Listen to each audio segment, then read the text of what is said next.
Bonjour, bien-aimé frère Antipas. Que le Seigneur vous bénisse. Bonjour frère Je Léon. pense que vous me recevez bien chez vous là-bas. Parfaitement.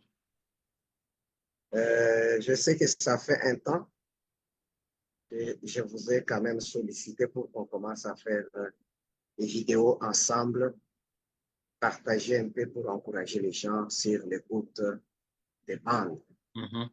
Je sais que les bandes, c'est le seul ministère que Dieu a envoyé à l'épouse pour sa perfection, pour la préparation, pour tout ce que l'épouse avait besoin pour sa préparation, se retrouve sur le band déjà enregistré par le prophète William Branham. C'est pourquoi j'ai tellement aimé votre façon d'encourager les gens et je me suis senti vraiment poussé à rejoindre qu'on puisse quand même faire ensemble le même travail, encourager les gens à saisir cette vision. Bien que j'insiste toujours, je ne suis pas prédicateur comme vous, mais je suis toujours quand même animé de cette joie-là, de témoigner aux gens que nous avons découvert quelque chose, venez aussi voir. Je pense que c'est dans les Écritures. Alors, j'aimerais qu'on puisse un peu partager sur quelque chose. Le prophète William Branham, dans cet âge du temps de la fin, il nous dit que toutes les églises n'ont pas amené l'épouse, l'église à devenir l'épouse. Comme pour dire qu'ils n'ont pas accompli leur mission d'amener l'église à la perfection. Et il dit, il a fallu Malachie 4 comme solution. Mhm. Mais j'avais voulu qu'on puisse un peu partager sur un petit sujet-là. Frère Branham, dès son vivant, il y a eu des prédicateurs qui prêchaient l'évangile, qui considéraient Frère Branham comme étant aussi leur collègue prédicateur. La plupart n'avaient pas saisi la vision qu'il était un prophète. Alors, et les hommes qui suivaient Frère Branham et avaient saisi la vision, comprenant que, très bien que Frère Branham était un prophète. Et c'est lui qui avait été mandaté pour préparer l'épouse. C'est Mhm. son message qui devait préparer l'épouse, qui devait ramener les cœurs à la fois apostolique. C'était ça, la restauration. Et quand ces gens ont découvert, ont eu à découvrir cela, ils se sont attachés au ministère du prophète William Branham.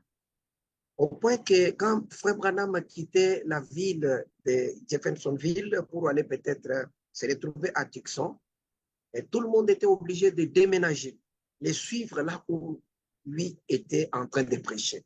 Mhm. Et il a dit souffrir pour expliquer aux gens, restez à l'église, Frère Neville est là, il y a des prédicateurs, ils doivent vous encadrer, vous prêchez, ils prêchent le même message. Mais malgré tout ça, les gens ne continuaient que de déménager pour suivre Frère Branham. Il y avait encore d'autres qui avaient mal interprété la vision qu'il avait eue concernant euh, euh, son déplacement vers Tucson. Mhm. Alors, moi, j'avais une petite idée que j'aimerais qu'on puisse un peu partager. Frère Branham, j'aimerais qu'on introduise avec une citation, une ou des citations pour qu'on puisse avoir une idée à partager ensemble avec nos frères qui peuvent suivre la petite vidéo que nous allons faire. Je pense que si ça prend au-delà d'une heure, je pense qu'on va continuer. On va juste couper ça en des parties pour permettre aux gens de suivre calmement. Et vous allez peut-être intituler première partie, deuxième partie de notre petite idée, jusqu'à ce qu'on donne toute l'idée qu'on peut donner aux gens. Je pense que je vous avais envoyé des liens sur la petite pensée là pour que nous soyons un peu ensemble dans ce que nous voulons faire. Mhm.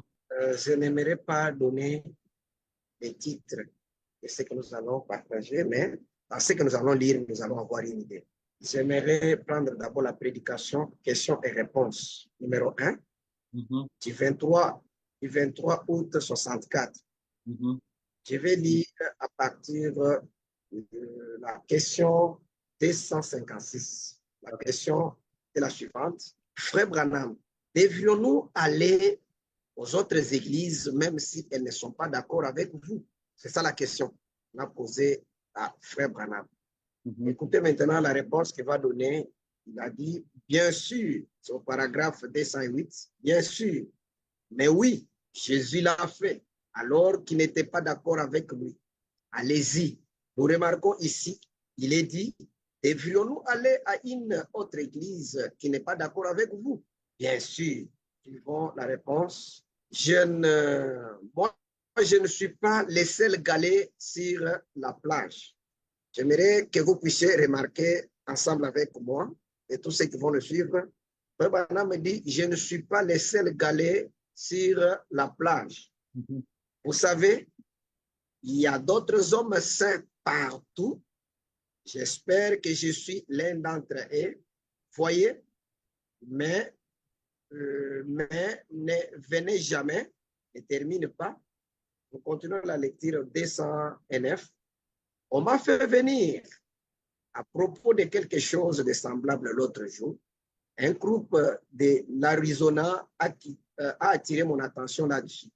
Voyez, un groupe de ministres me disait, la seule chose dont nous ne sommes pas d'accord avec vous, frère Branham, l'une des choses, c'est que les gens qui viennent vous écouter, il n'y a pas moyen de les convaincre d'aller à aucune autre église. Comprenez? Les gens qui viennent vous écouter, il n'y a pas moyen de les convaincre d'aller à une autre église. Il disait, ils ont des enfants et tout. Ils refusent d'aller à l'église. Et il disait, eh bien, nous leur avons dit qu'ils pouvaient venir à notre église. Ils étaient les bienvenus. Bon, je sais qu'ils font pression sur vous. Ils veulent que vous y adhériez, mais vous n'avez pas à y adhérer. Par contre, arrangez-vous pour que vos enfants aillent à l'école de dimanche quelque part. Et vous, allez à l'église. Ne restez pas à la maison. N'allez pas à la pêche, à la chasse. Tout ça le dimanche. Vous dites, eh bien, je ne suis pas légaliste. Eh bien, dans ce sens-là, vous feriez mieux d'en être un pendant quelque temps.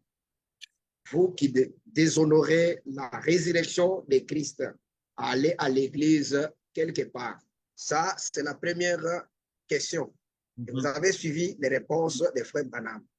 Je vous ai fait remarquer un point. Frère Branham me dit qu'il n'est pas le seul galet de la plage. Et il a dit qu'il y a plusieurs hommes saints qui sont des ministres et des prédicateurs comme lui qui font le même travail. Je lis encore la deuxième question pour que nous puissions avoir l'idée de ce que j'aimerais qu'on puisse partager avec vous. Question et réponse numéro 3 du 30 août 64. Frère Branham, bon, la question est la suivante, c'est la question 349. On pose la question à Frère Branham. Bon, Frère Branham, est-ce que personne ne devrait prêcher sauf vous? Comprenez les questions. Nous ne savons pas pourquoi les frères ici sont parvenus à poser de telles questions à Frère Branham. Puisque Frère Branham, nous ne lisons nulle part où il a dit que personne ne doit prêcher sauf lui.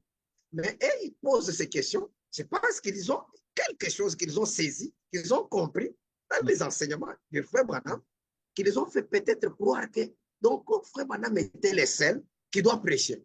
Peut-être ils n'ont pas bien posé des questions, mais lisons d'abord le prophète, nous allons avoir une idée ensemble.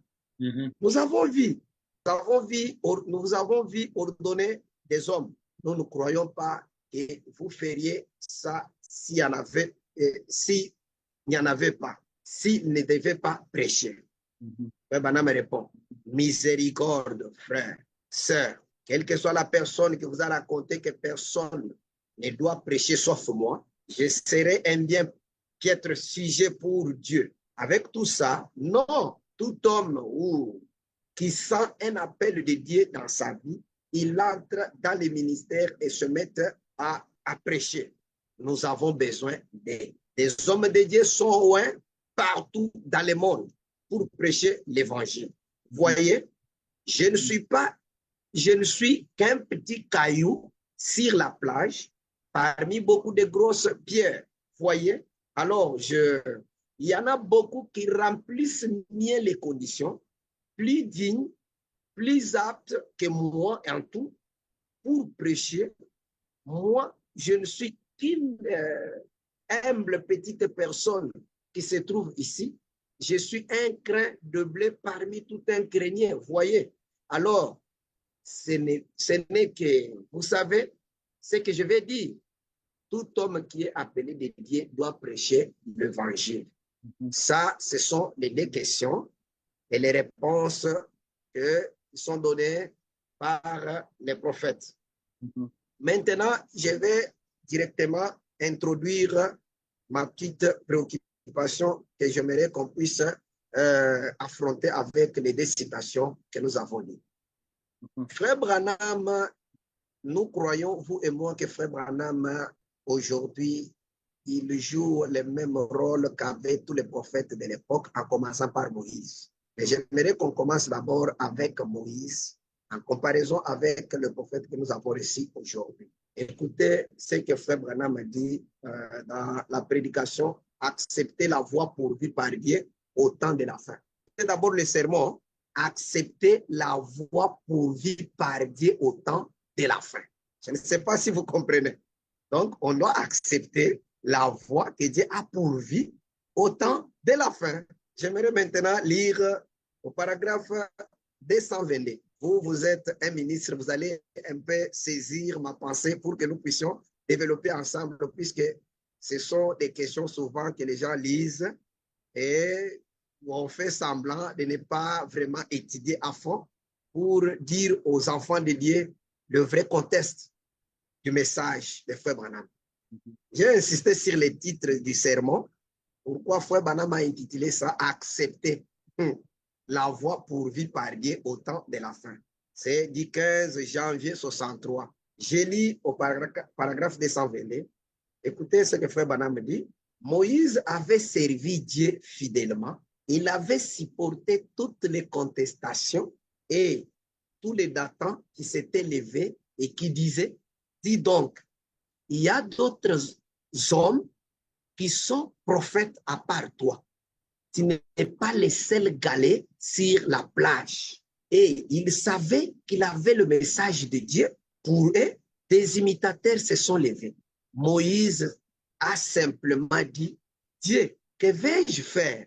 Il a dit, c'est pas toi, je vais simplement enclouture la chose. Prenez vos bâtons et entrez là et voyez lesquels bourgeonnera. Voyez, je vais vous montrer qui est sacrificateur et qui est prophète. Je ne sais pas si, Frère Fernand, jusque-là, vous avez l'idée de ma préoccupation. Ici, nous avons un prophète qui s'est dit qu'il n'est pas le seul galet de la plage. Il est un petit caillou parmi les grosses pierres qui sont à la plage.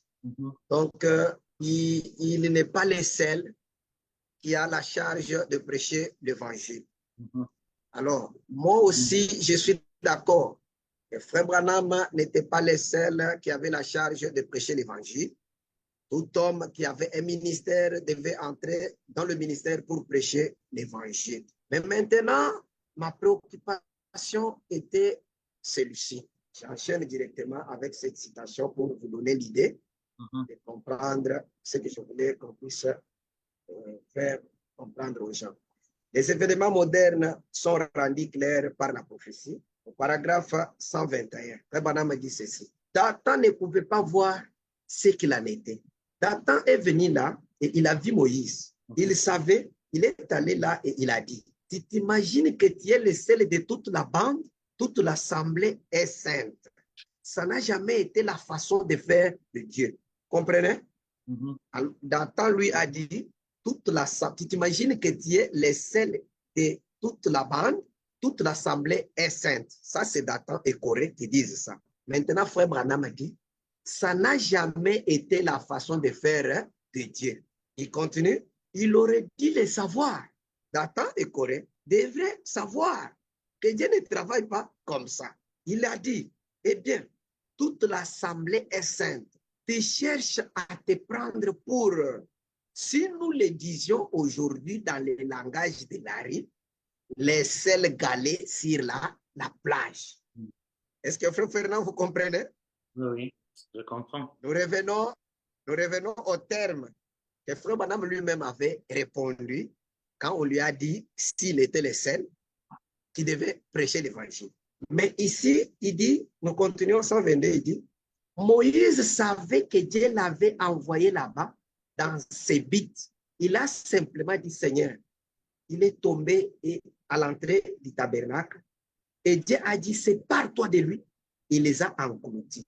Mon frère, maintenant, écoutez, quand tu pensais avant qu'on continue, quel était le péché que Corée et Dathan avaient fait? Ils étaient des ministres. Nous allons lire, Frère Branham dit, ils étaient ce qu'on appelle aujourd'hui des ministres.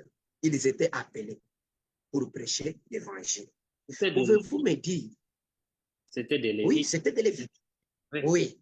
Maintenant, quand il disait à Moïse que Moïse n'était pas le seul, bien que c'est Moïse qui avait réussi la commission, nous allons lire avec vous, mais quel est le péché qu'ils avaient fait qui a dérangé Dieu et Moïse? Est-ce que c'était le fait de dire qu'ils avaient aussi un appel pour prêcher l'évangile? Non. C'était l'erreur qu'ils avaient commis? Non, Moïse n'était pas contre le fait qu'ils ou qu'ils furent des prédicateurs. Ils avaient le droit de prêcher. Oui. Ils étaient des prédicateurs. Ça, c'est une preuve que Moïse leur avait donné des responsabilités devant l'Assemblée. C'est ce qui est écrit dans Nombre 16. Dans Nombre 16, je crois bien. Ils avaient des responsabilités devant l'Assemblée. Donc, Moïse n'avait rien contre cela. C'est qui le problème était venu de quoi? Le problème était venu du fait que Moïse, en tant que prophète, les gens qui suivaient cet échange-là pouvaient dire que Corée, Dathan et autres, ils sont venus seulement dire à Moïse que Moïse n'est pas le seul qui était saint, que toute la société était sainte. Donc, les gens qui écoutaient ça pouvaient limiter la conversation à la sainteté. C'était une affaire de sainteté. Mais Moïse en tant que prophète, lui, il pouvait lire les pensées du cœur des gens, les pensées des cœurs, il pouvait discerner l'intérieur de l'intérieur, et vous pouvez venir lui dire quelque chose avec les lèvres, avec les mots, mais en tant que prophète, il voit l'intention. Et selon ce que nous enseigne la Bible, parce que je ne me suis pas préparé pour ça, mais voilà, j'ai retrouvé ça. C'est Nombre chapitre 16, verset, je pense, 8. Donc, je superpose mes yeux pour bien voir ce que je... À partir même du premier verset. À partir du premier verset, les gens peuvent lire, prendre à partir du premier verset. Mais quand ils se sont révoltés, je vais lire le verset 8, les versets 8 et 9. Voici ce que dit Moïse. Attendez, est-ce que c'est ça? Voilà, je vais lire les versets 8 à 10. Voici ce qui est dit. Moïse dit, comme tu venais de le dire, ils sont venus dire à Moïse que toute l'assemblée est sainte. En fait, ils ne se sont même pas mis eux-mêmes en avant, mais ils se mettaient en avant, mais ils sont venus sous couvert de toute l'assemblée. Ils sont venus sous couvert de toute l'assemblée. Non, Moïse, regarde, toute l'assemblée est sainte. Mais ce n'est pas toute l'assemblée qui recherchait, qui était en quête de ce qu'ils étaient en train de rechercher. C'est eux qui cherchaient quelque chose. Les Lévites sont ceux-là qui cherchaient quelque chose. Parce que ceux qui avaient fait ce tumulte-là, c'était des Lévites.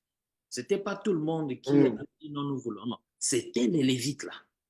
Donc, ils cherchaient quelque chose. Mais pour atteindre cet objectif, ils sont venus parler au nom de toute l'assemblée. Ils ont embarqué toute l'assemblée. La question est celle-ci. Est-ce que toute l'assemblée était d'accord avec leur démarche? Parce que dans l'assemblée, là, il y a des gens qui étaient pour Moïse et fidèles à Moïse.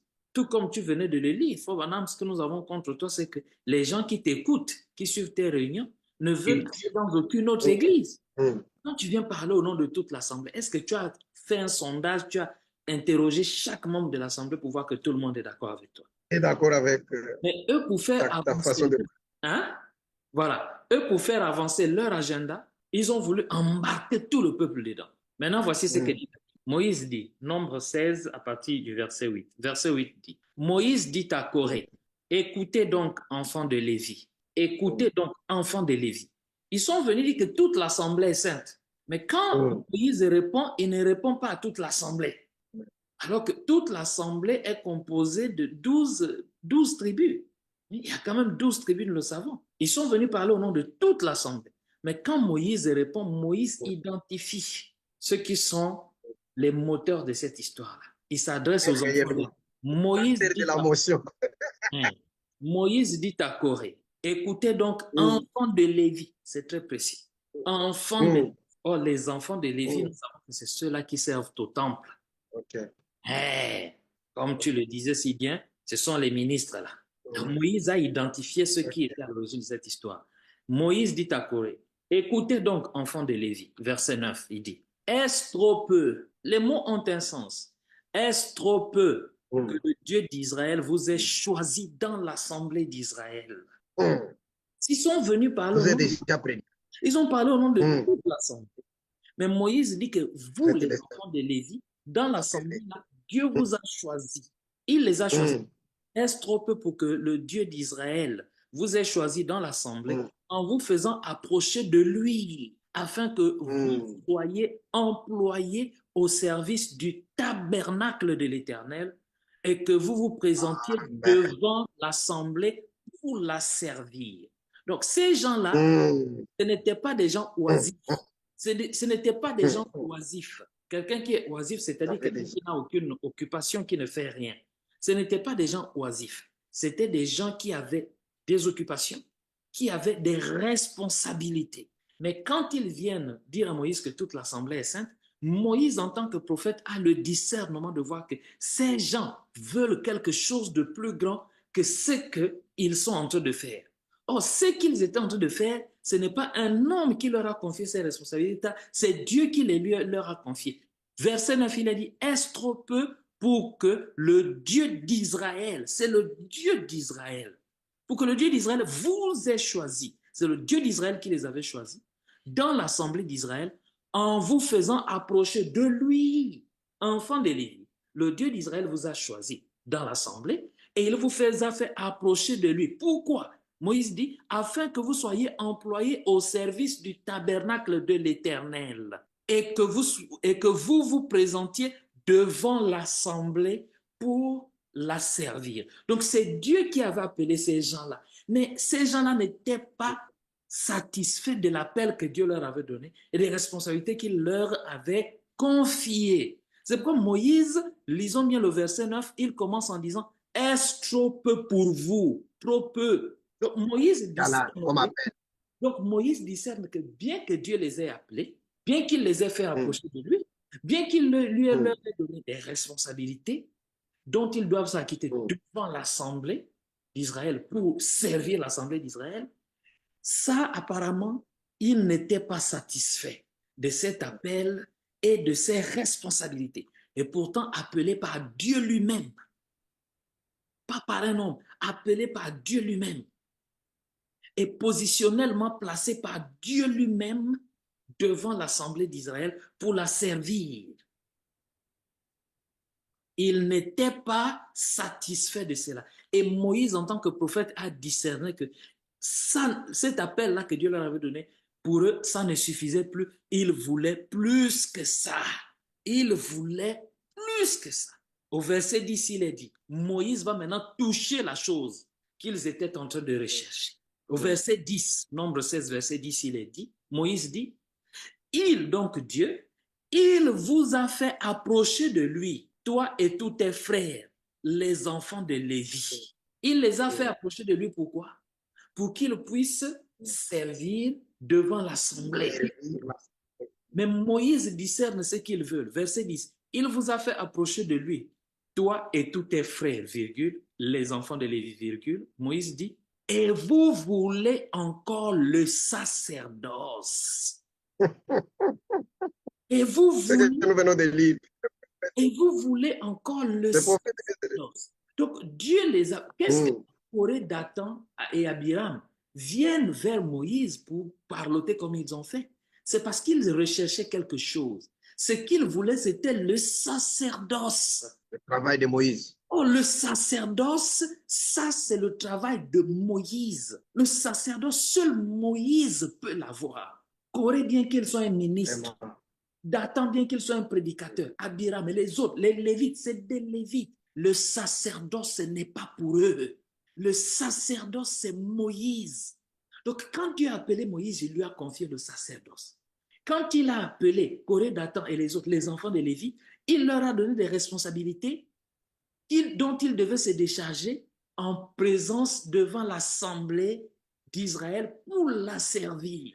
Et quand ils viennent parler à Moïse comme ils l'ont fait, Moïse, en tant que prophète, discerne. Quand ils disent toute l'assemblée est sainte, Moïse a compris qu'ils embarquent toute l'assemblée, mais en réalité, ils sont, eux, en quête de quelque chose. Et Moïse a su ce que c'était. Et il a dit, vous êtes à la recherche du sacerdoce. Oh, le sacerdoce. Oh, le sacerdoce, c'est pour Moïse. Et la conséquence de cette histoire, c'est que quand vous allez lire la suite, vous allez voir là-bas, vous allez vous rendre compte que c'est à cause de cela, de la quête du sacerdoce, que Dieu dut ouvrir la terre pour les engloutir vivants.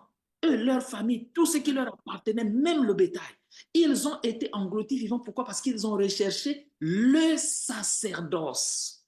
Donc Dieu ne pouvait pas arracher le sacerdoce à Moïse pour le confier à Corée et sa bande, donc aux Lévites. Parce que les Lévites n'étaient pas des gens faits.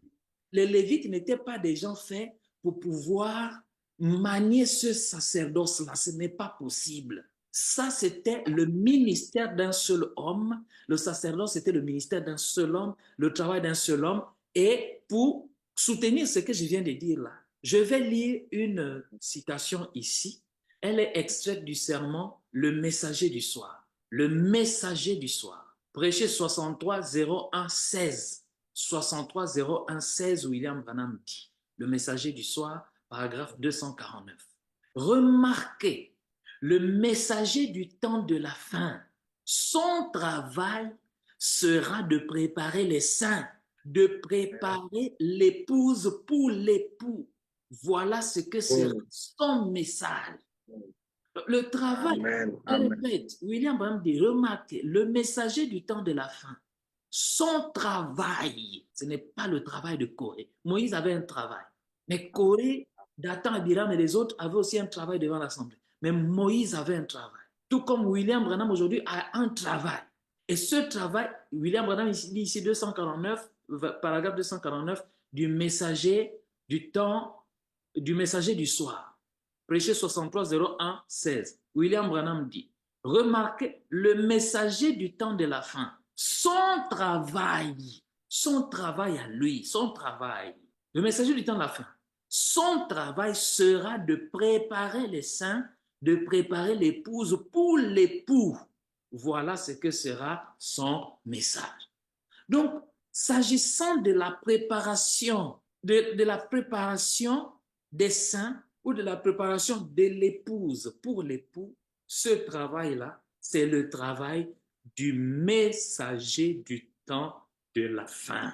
Et il s'agit d'un sacerdoce. Et les gens là qui viennent poser la question à Frère Branham de savoir s'il est le seul qui doit prêcher, mais William Branham n'a jamais dit qu'il est le seul qui devait prêcher. Vous qui posez la question, vous avez des responsabilités, vous êtes des ministres, Dieu vous a appelés. Moi, William Branham, je reconnais ça. Vous êtes des prédicateurs, Dieu vous a appelés. William Branham peut leur parler comme Moïse pouvait s'adresser à Corée, à Dathan et autres. Dieu vous a appelés, je le reconnais. Vous êtes des prédicateurs, je le reconnais. Dieu vous a rapproché de lui, je le connais. Mais quel est le but pour lequel il vous a appelés? Ça va nous ramener à Nombre 16 ici. Quel est le but? Est-ce trop peu pour vous que Dieu, le Dieu d'Israël, vous ait choisi dans l'assemblée d'Israël en vous faisant approcher de lui afin que vous soyez employés au service du tabernacle de l'Éternel. Vous êtes au service du tabernacle de l'Éternel, vous êtes présentés devant et que vous vous présentiez, vous êtes au service du tabernacle de l'Éternel pour vous présenter devant l'assemblée afin de servir l'assemblée. Oh, William Branham dit, il n'y a pas de problème. Vous êtes des ministres, je reconnais. Mais Moïse dit, vous cherchez le sacerdoce. Et le sacerdoce, que ces gens-là qui viennent dire à William Branham, est-ce que tu es le seul qui doit prêcher? Mais vous voulez aller à un autre travail pour lequel vous n'avez pas. William Branham dit, je ne suis pas le seul qui doit prêcher. Mais ce que ces gens-là ne comprennent pas, c'est que c'est le travail de préparer les saints et de préparer l'épouse pour l'époux, c'est un travail qui revient strictement au messager du soir, au messager du temps de la fin. Vous pouvez prêcher comme vous voulez, vous pouvez avoir des inspirations comme vous voulez, il n'y a pas de problème. Mais quand il s'agit de la préparation des saints, de la préparation de l'épouse pour l'époux, ce travail-là, c'est dévolu au seul messager du temps de la fin. C'est son travail à lui. Et quand les gens là viennent poser la question, ces questions-là à William Branham, c'est parce qu'ils veulent, justement, c'est parce qu'ils prétendent faire ce travail. Ils pensent qu'ils peuvent faire ce travail-là. Mais ce n'est pas leur travail. C'est un travail qu'ils ne peuvent tout simplement pas faire, bien qu'ils soient des ministres, bien qu'ils aient été appelés, bien qu'ils soient respectables, mais leur travail, c'est de venir devant l'Assemblée pour servir l'Assemblée. Et pour servir l'Assemblée, ces hommes-là qui ont été appelés ont beaucoup de choses à faire. Ils ont beaucoup d'activités qu'ils peuvent faire. Mais l'une des activités principales qui leur est dévolue, c'est de se tenir devant l'Assemblée-là et de la convaincre, et de convaincre cette Assemblée-là de suivre justement Moïse, l'homme qui a le sacerdoce, et de comprendre que s'il y a quelqu'un qui doit être écouté, c'est Moïse, ce n'est pas Corée. S'il y a quelqu'un qui doit être écouté, c'est Moïse, ce n'est pas Dathan. S'il y a quelqu'un qui doit être écouté, c'est Moïse, ce n'est pas Abiram. Et tout enfant de Lévi qui a été appelé et qui fait ce travail-là, c'est celui-là qui comprend que lui, il n'a pas le sacerdoce, mais le sacerdoce, c'est Moïse, et Moïse seul qui l'a. L'homme qui prépare les saints, qui prépare une épouse pour l'époux. Voilà. Je vous bénis, que le Seigneur vous bénisse. Il y a beaucoup de choses à lire dans la deuxième partie que nous allons entamer. J'aimerais qu'on puisse vraiment lire des choses pour vraiment convaincre aux gens. Et ce que vous venez de dire, c'est exactement ce que Frère Branham a dit en interprétant l'écriture que vous venez de lire dans la Bible. Ok, que le Seigneur vous bénisse vraiment. Les commentaires et l'écriture que vous avez lu, c'est sur base de ça, puisque nous ne voulons pas que ceux qui vont suivre pensent que c'était seulement Frère Fernand qui a fait des commentaires. J'aimerais qu'on puisse lire ensemble avec vous quelques citations du prophète pour montrer que quand quelqu'un commence à penser que quand Moïse seul prêche pour préparer le peuple d'aller entrer à Canaan, il occupe une fonction, soit c'est une usurpation.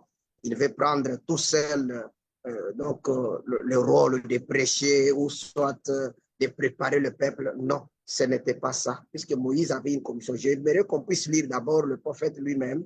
Il va nous dire quelque chose. On va lire une citation. Avant de lire, Frère Léon, j'ai envie de vous dire que ce que nous faisons là, ce n'est pas une concertation, dans le sens où nous nous sommes retrouvés ici, c'est juste pour des causeries fraternelles. Nous nous sommes retrouvés ici pour avoir des causeries fraternelles autour du programme de Dieu pour aujourd'hui. Et j'ai d'abord envie de dire, de préciser que tout ce que nous faisons ici nous poursuit un seul objectif, celui d'élever le ministère de l'heure, le seul ministère qui soit. Celui d'élever le ministère de Dieu, ce que Moïse a appelé, que nous avons lu là dans Nombre 16, le sacerdoce. L'objectif que nous poursuivons ici, c'est de dire aux hommes et aux femmes que Dieu nous a visités par un prophète, qu'il a confirmé par la présence de son être, la colonne de feu, et que ce prophète a parlé de la part de Dieu, que ce prophète a dit « Je suis la voix de Dieu pour vous », et que les croyants de ce véritable ont identifié ce qui pour eux est la voix de Dieu.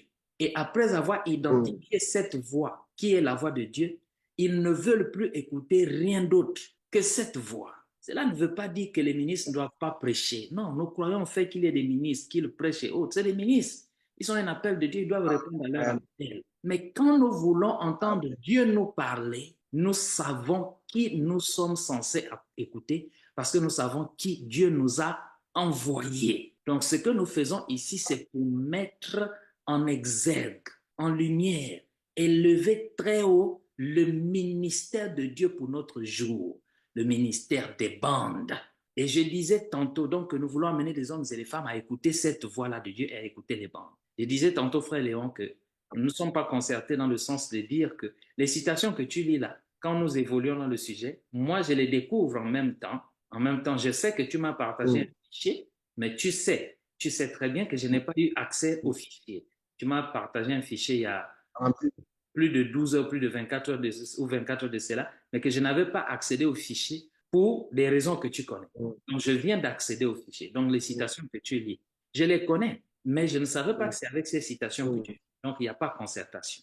Ce qui veut dire que quand tu lis ou que je fasse un commentaire en lisant la Bible, c'est parce que je crois que par la grâce de Dieu, nous sommes animés par le même esprit, habités par le même esprit, animés du même esprit, de telle sorte que nous pouvons abonder dans la même direction sans trop d'efforts. Donc, j'ai fait un commentaire en allant lire Nombre 16 et tu viens de nous dire que tu vas lire le prophète apparemment parlant dans le sens des commentaires que j'ai fait là. Je te laisse le soin de t'exprimer, mon frère. Moi, je vais juste vous servir des lectures pour appuyer vraiment ce que vous venez de dire à travers une écriture d'abord biblique pour prouver réellement que c'est biblique. Nous prenons pourquoi je suis contre la religion organisée. Écoutez comment Frère Branham va parler par rapport avec Corée et Dathan. Frère Branham dit ceci au paragraphe 41. Au paragraphe 41, il dit ceci. Corée dans Nombre 16, 1. Wow. Si vous voulez les lire, comprenez. Il commence avec... Nombre 16. Dit, si non, mais je précise que nous ne sommes pas concertés. Je ne savais même pas que tu viens avec une citation de Nombre 16. Vraiment, c'est pourquoi j'ai dit que le Seigneur vous bénisse richement. Vous avez été dans la pensée qui m'avait poussé à faire ce partage. On y va. Corée dans Nombre 16, verset 1, si vous voulez les lire, Corée a essayé exactement la même chose. Wow. Il a réuni tous les Lévites. Il a pris quelques célébrités, les hommes haut placés, les grands hommes, les hommes saints. Wow. Lui et Dathan se sont réunis et on dit, ce n'est pas juste qu'un seul homme essaye d'être au-dessus de nous, tous. Wow. Alors, ils ont essayé de commencer une organisation et se sont présentés devant Moïse et Aaron que Dieu avait choisi pour ce travail. Arrête-toi d'abord. Arrête-toi d'abord.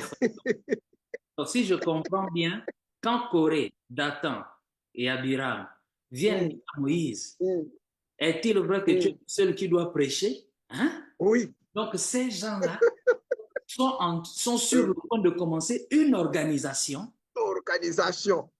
Donc vous allez comprendre.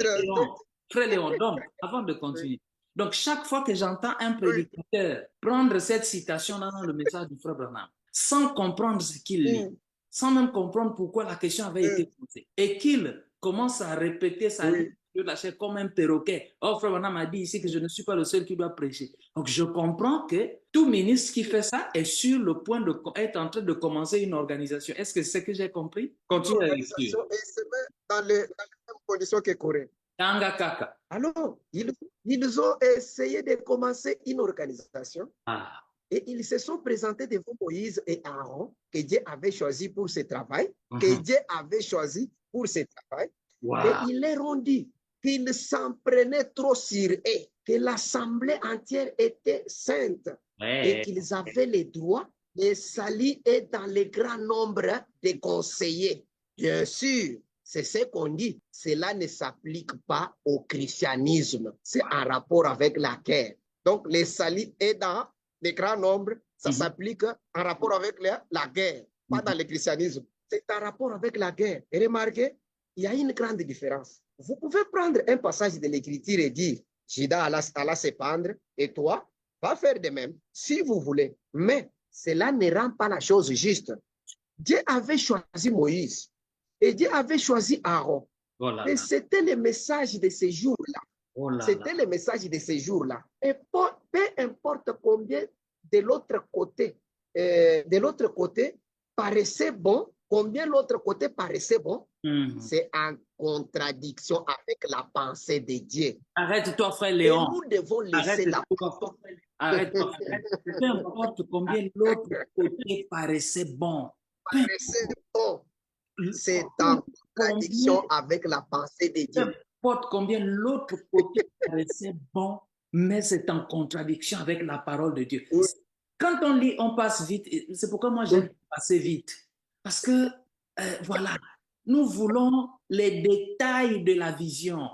Peu importe combien l'autre côté, Ouais. quel autre côté, le côté de Corée, Dathan, Abiram, le côté des enfants de Lévi. Peu importe combien ça paraissait bon, c'était contraire à quoi? C'était contraire à quoi? La parole, la pensée de Dieu. C'était contraire à la pensée de Dieu. Et la pensée de Dieu, c'était quoi? C'était Moïse, là-bas, le Moïse sacerdoce. qui était appelé. C'était contraire à la Et pensée Aaron. de Dieu. Parce que Dieu, la pensée de Dieu, c'est sa parole lorsqu'elle est exprimée par le prophète. Et la pensée de Dieu ne peut être Amen. exprimée que par le prophète. La pensée de Dieu ne pouvait être exprimée Amen. que par Moïse. Donc, peu importe combien l'autre côté paraissait bon, c'était contraire à quoi? Contraire à quoi? À la Pensée de Dieu. Oh, contraire à la pensée de Dieu. Pensée de Dieu. Donc, Dieu a la pensée là. Or, le seul moyen pour que la pensée de Dieu, qui est contraire à l'autre côté là, qui est bon, pour que cette pensée soit exprimée, elle ne sera jamais exprimée à travers Corée, Dathan et Abiram. Elle ne sera jamais exprimée par l'autre côté qui semble être bon. La pensée de Dieu ne sera exprimée que par Moïse, parce qu'il est le prophète. Dieu a pensé et le prophète a parler. Donc, peu importe ce que vous faites de l'autre côté, là, qui semble bon là, c'est contraire à la pensée de Dieu. Et si vous voulez connaître la pensée de Dieu, vous devez vous tourner vers celui qui a le sacerdoce, vers Moïse. C'était en contradiction avec la pensée de Dieu. Et nous devons laisser la pensée de Dieu être notre pensée. Que la pensée qui était en Christ soit en vous.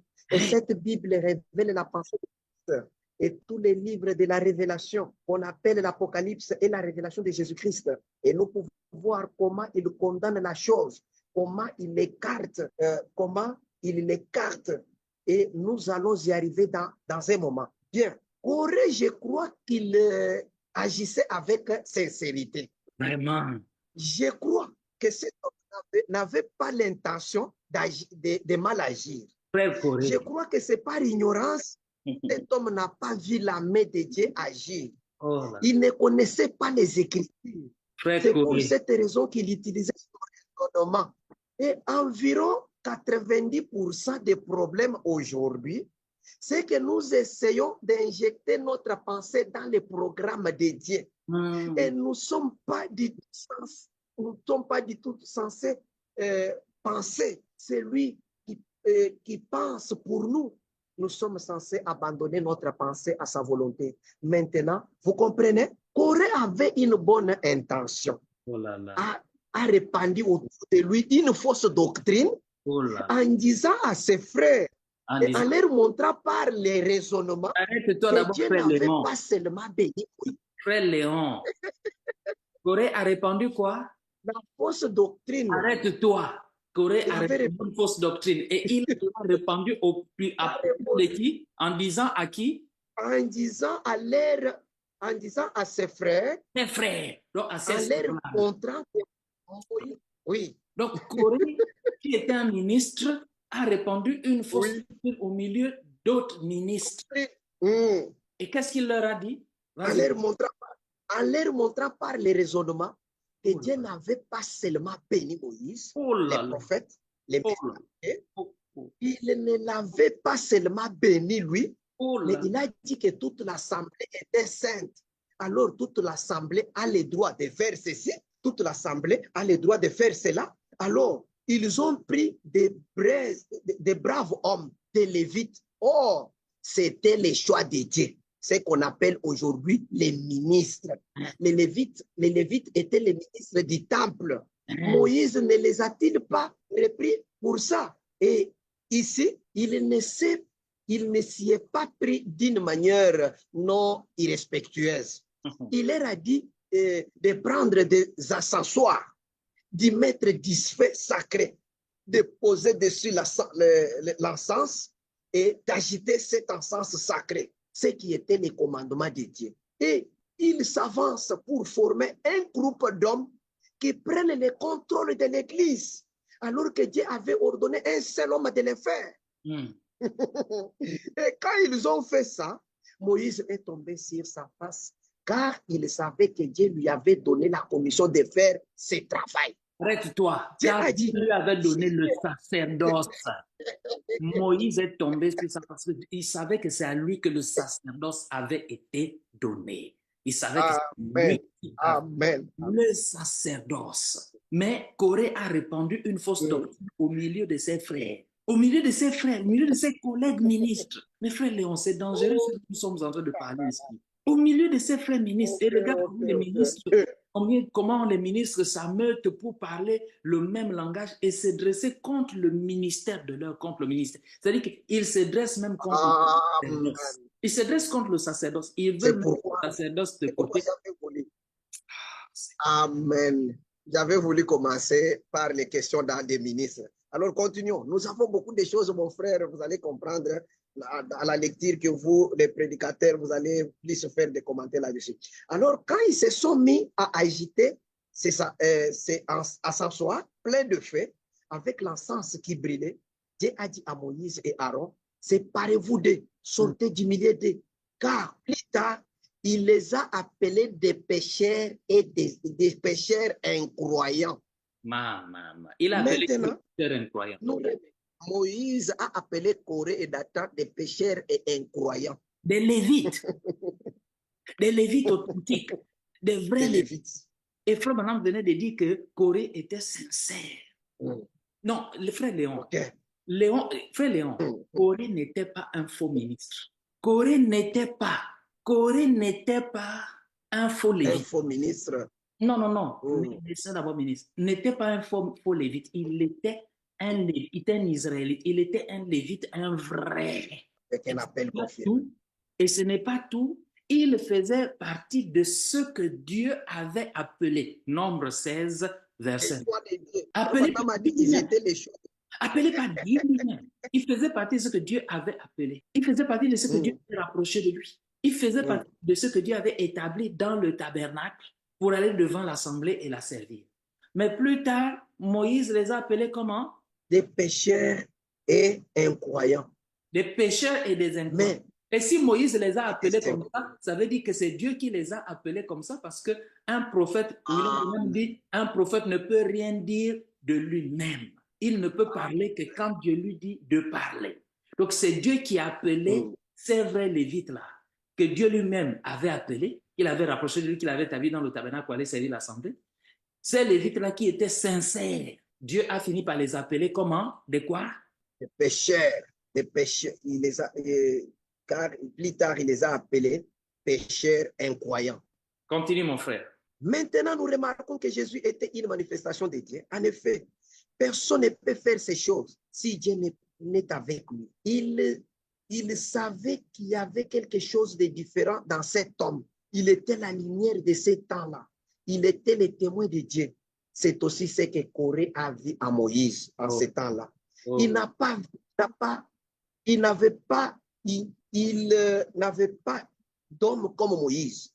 Il était le témoin divin de Dieu en ce temps-là, pour ce qui est de la puissance de Dieu. Corée et son groupe l'ont vu à Moïse.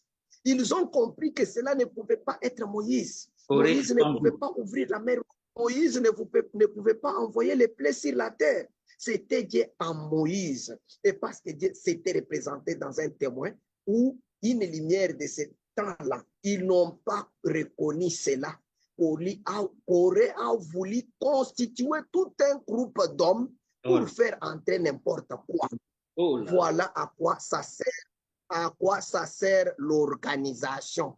C'est pour faire entrer tout racaille qu'il y a, appelé ça le christianisme. On envoie un garçon dans une école qui ne connaît pas plus Dieu que nos tantons n'en connaît d'une nuit égyptienne.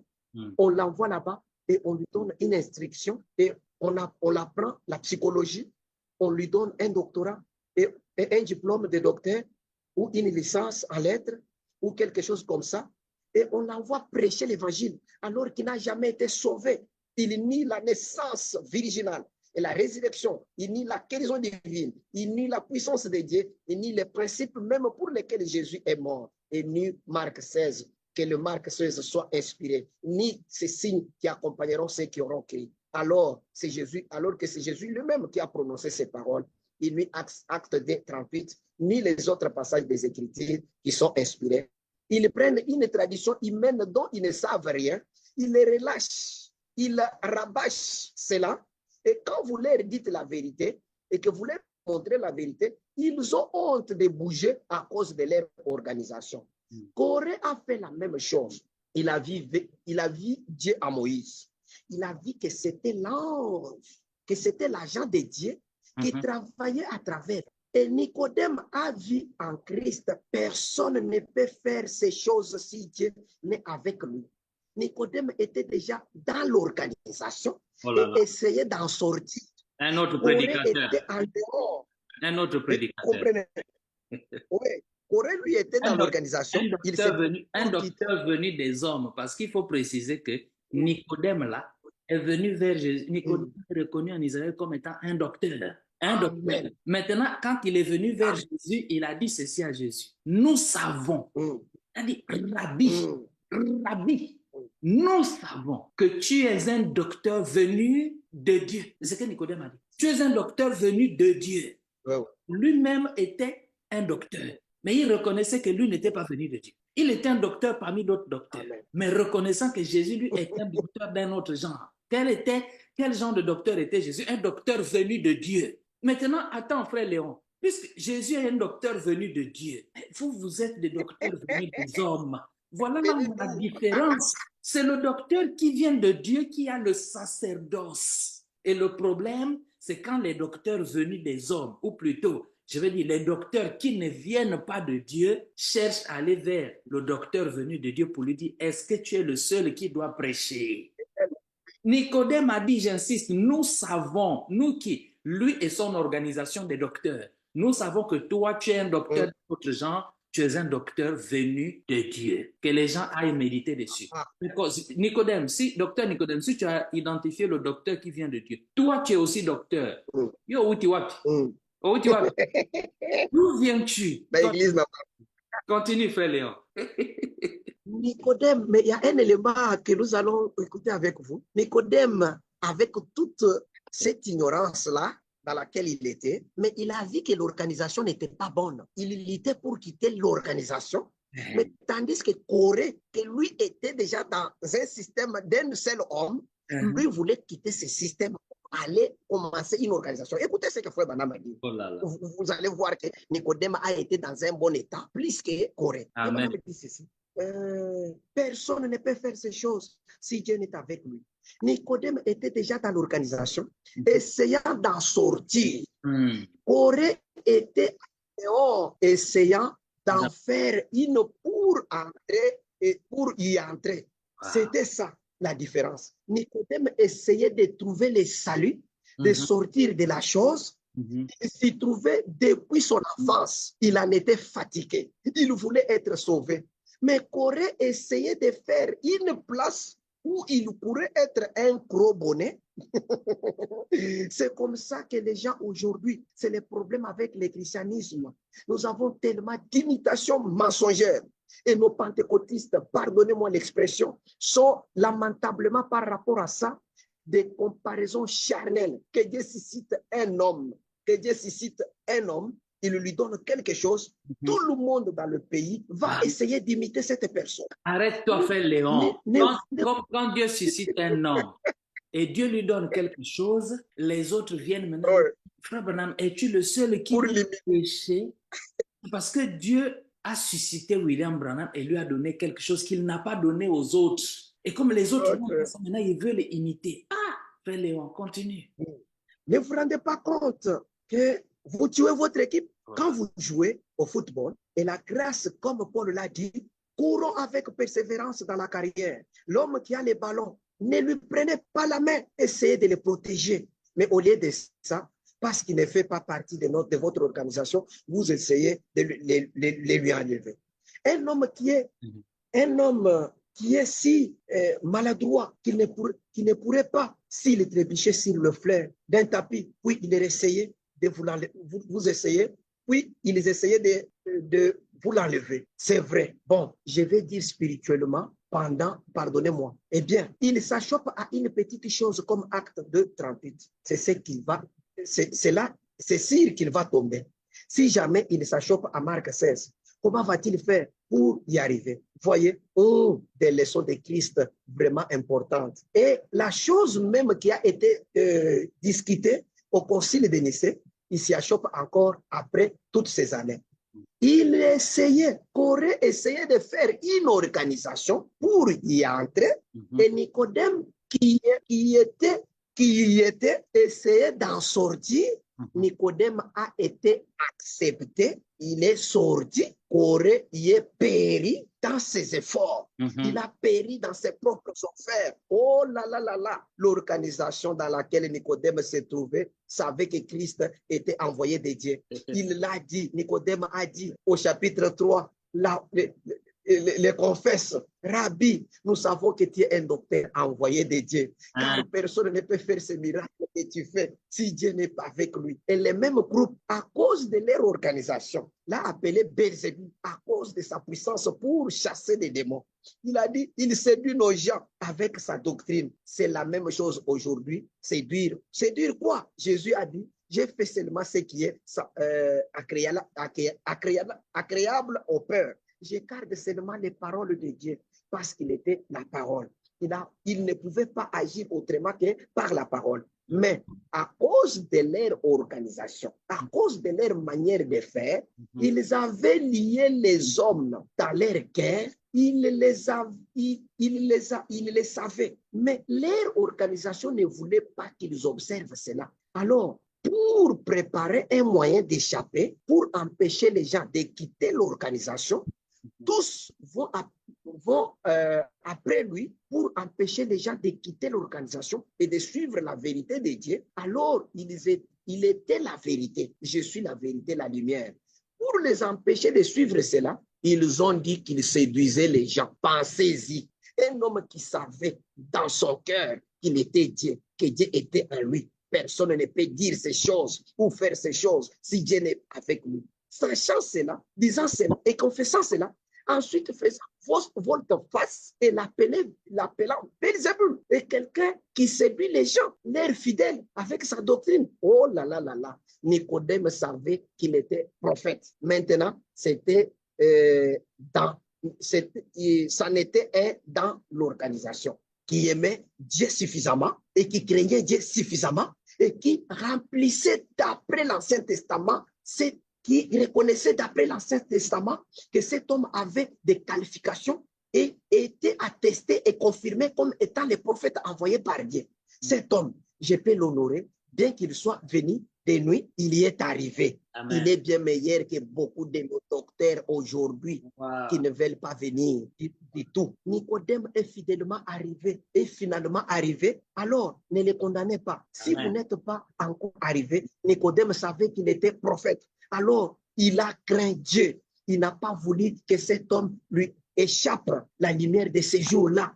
Peu importe que cela ait été en contradiction, que son organisation, et il dit que cela était en contradiction. Il avait vu Dieu confirmer cet homme. Il savait qu'il était le prophète et il était le prophète. La parole du Seigneur vient au prophète. Il savait que quoi il parlait, il savait de quoi il parlait. Vous voyez? Alors, il est allé vers Jésus. Il a voulu savoir comment recevoir les saluts. Si cet homme était prophète, la parole de Dieu était avec lui et il connaissait les chemins du salut. Mais ce que Nicodème a dit apprendre, c'est ce que beaucoup de gens aujourd'hui des organisations de séjour ici doivent apprendre. C'est ce que Nicodème aurait dû savoir. C'est ce que les gens auraient dû, d'aujourd'hui, auraient dû savoir.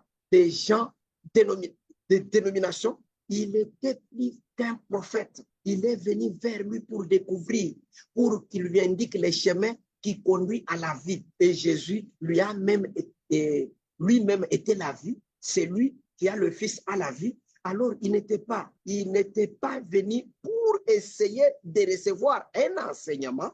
Il devait venir pour accepter la personne. C'est ce qu'il en est. Ce soir, les chefs, la pierre angulaire est à nouveau rejetée. Est-ce que les chefs, la pierre angulaire, et la pierre angulaire, c'est la parole, bien sûr. Christ, il est la parole. Mon frère, j'ai fait cette longue lecture pour que vous puissiez comprendre combien les gens ont fait vraiment une chose horrible. J'aimerais enchaîner pour que vous puissiez maintenant tomber dans les paroles que vous venez de dire, dans le messager d'histoire que vous venez de lire là, la citation que vous venez de lire, le messager d'histoire, la pensée que vous avez là, il continue, il dit ceci, au paragraphe 192. Regardez Corée. À l'époque où Dieu avait envoyé Moïse avec le message, Corée et Dathan se sont dit, ils se sont approchés de Moïse et ils ont dit, un instant là, tu t'en prends trop sur toi. Tu penses que tu es le seul caillou sur la plage. Souvenez-vous des paroles de Frère Branham. Tu es le seul caillou sur la plage. Et ça, c'est le Frère seul Branham canard dans le... ça, Oui, ici, on est en train de parler à Moïse. Corée est en train de parler à Moïse. Frère Branham dit Écoutez. que Corée a dit à Moïse que tu es le seul caillou. Oui, écoutez ce que Corée est venu devant Moïse. Ils ont dit, un instant là, tu t'en prends trop sur toi. Tu penses que tu es le seul caillou sur la plage, le seul canard dans le flaque d'eau. Tu es le seul. Figure-toi qu'il y en a aussi d'autres qui sont saints. Est-ce que vous comprenez? Il y en a d'autres qui sont saints. Moïse n'avait pas dit qu'il n'était pas saint. Moïse avait dit que Corée et les autres étaient aussi saints. Ils étaient appelés. Mais il avait un mandat. Il devait l'exécuter. Ils ont organisé un groupe qui s'opposait à Moïse. Dieu leur a dit, va-t'en, va te placer à la porte. Ces gens tenaient l'ascensoir à la main. Et vous savez ce que cet ascensoir aurait fait? Dieu a ouvert la terre, les a engloutis. Il les avait dit, ils avaient du feu de l'autel là-dedans, avec le feu dans l'ascensoir. Aussi fondamental que c'était, ils n'ont pas reconnu le message. Dieu a dit, je t'envoie là, Moïse, pour le faire, amène-les ici. Voyez-vous, ils ne l'ont pas reconnu. Moïse était trop direct avec eux. Comme Élie pour l'école des prophètes, trop direct. Il s'en tenait à la parole. C'est ce qui a fait que vous, les pentecôtistes, vous avez dit vous séparer du reste du monde. Vous étiez d'aplomb avec la parole. Maintenant, ne te périssez pas en détournant dans la chose, même d'où vous êtes sortis. Vous êtes en train de vous éloigner. Ne coupez pas votre encre de calvaire. Approchez-vous à la parole de Dieu. Car si cette pierre, je bâtirai mon église, tenez-vous-en à elle. Oh, Dathan et les autres, comprenez maintenant la pensée. Oh, Dathan et les autres étaient qu'il pourrait y avoir d'autres hommes. Vous voyez, ils pensaient qu'il pourrait y avoir d'autres hommes. Ça, c'est l'intelligence des hommes qui essayaient d'injecter leurs idées dans le plan de Dieu. Ça, c'est bon. L'intelligence des hommes qui essayent d'injecter leurs idées dans la parole de Dieu. Ça ne marchera pas, ça ne marchera pas. Ça n'a jamais marché et ça ne marchera jamais. Wow. J'aimerais d'abord m'arrêter là. Nous allons il y a tellement à dire et comme Dieu nous a fait la grâce de nous connecter, à la grâce de Dieu, nous allons continuer à nous connecter. Nous allons nous arrêter là pour ce soir, certainement. Et nous allons poursuivre avec la... Donc, William Branham, selon ce que tu viens de dire ici, nous montre que là-bas aussi, ce que Corée, Dathan et Abiram avaient fait, c'était venir dire à Moïse que est-ce que tu es le seul caillou sur la plage? Est-ce que tu es le seul caillou sur la plage? Oui, c'est ce qu'ils ont dit. Donc, quand William Branham dit ici que les gens disent, Frère Branham, es-tu le seul qui doit prêcher? Es-tu le seul qui doit prêcher? Il dit, je ne suis pas. Quand William Branham répond que je ne suis pas le seul galet sur la place, je ne suis pas le seul caillou sur la place, c'est parce que William identifie dans ces gens qui posent cette question-là l'esprit de Corée, de Dathan et d'Abiram. Tout prédicateur qui s'en va avec cette citation-là, lire du haut de la chair, que Branham a dit, si on lui a posé la question, est-ce que tu es le seul qui doit prêcher? Donc ce prédicateur-là ne comprend pas que dans la réponse de William Branham, quand il dit je ne suis pas le seul caillou sur la plage, William Branham est en train de dire que j'identifie en vous l'esprit de Corée, Dathan et Abiram, qui sont allés dire cela à Moïse. Mais c'est terrible, c'est terrible. On pouvait comprendre qu'ils ne croyaient pas au ministère de Moïse, mais pas des Lévites. Mais, les appeler sous le ministère de Moïse. Des gens qui se disent des prédicateurs, des docteurs. C'est-à-dire qu'en se comportant comme ça, comme ils se comportent comme Corée et Dathan, ils sont en train de chercher à sortir du programme de Dieu pour aller commencer l'organisation. Injecter leurs pensées au programme de Dieu. Ils n'ont pas l'attitude de Nicodème, qui était dans l'organisation toute sa vie et qui cherchait à en sortir.